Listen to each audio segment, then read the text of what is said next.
Hello అండి, welcome to Harsha's Hindu divine. ఈరోజు నేను మీకు అష్టలింగాలలో ఒకటైనటువంటి కుబేరలింగ ఆలయం గురించి వివరించబోతున్నానండి. ఈ కుబేరలింగ ఆలయాన్ని కుబేరుడు ప్రతిష్ఠించాడని ప్రతీక అండి. మనం గిరి ప్రదక్షిణ చేస్తూ ఉంటే తమిళంలో ఈ విధంగా కుబేరలింగాలయం బోర్డు కనిపిస్తుందండి. దీనిలో నుంచి లోపలికి వెళ్ళి దేవుణ్ణి దర్శించుకోవాల్సి ఉంటుందండి. ఈ కుబేరలింగాలయంలో ఉన్నటువంటి లింగానికి వివిధ ఆభరణాలతో అలంకారం చేసి ఉంటుందండి.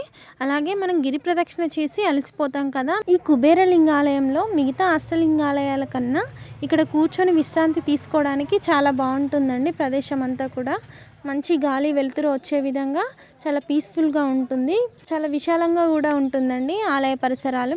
అలాగే ఈ కుబేరలింగ ఆలయం నుంచి బయటకు వస్తున్నప్పుడు మనకి ఇక్కడ కుబేరుడి యొక్క విగ్రహాలు, అలాగే లాఫింగ్ బుద్ధ విగ్రహాలు, ఇంకా కుబేర కాయిన్స్ మరియు లక్ష్మీ కాయిన్స్, లక్ష్మీప్రదమైన వస్తువులు అన్నీ కూడా ఈ కుబేరలింగాలయ పరిసరాలలో అమ్ముతారండి. మనం తప్పకుండా ఏదో ఒకటి తీసుకోవాలి, బాగుంటుంది.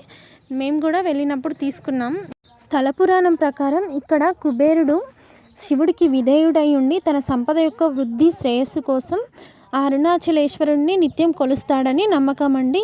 ఒక ప్రవచనం ప్రకారం శివుడిని పూజించే వారికి ఐశ్వర్యాలకు లోటు ఉండదని అంటారు.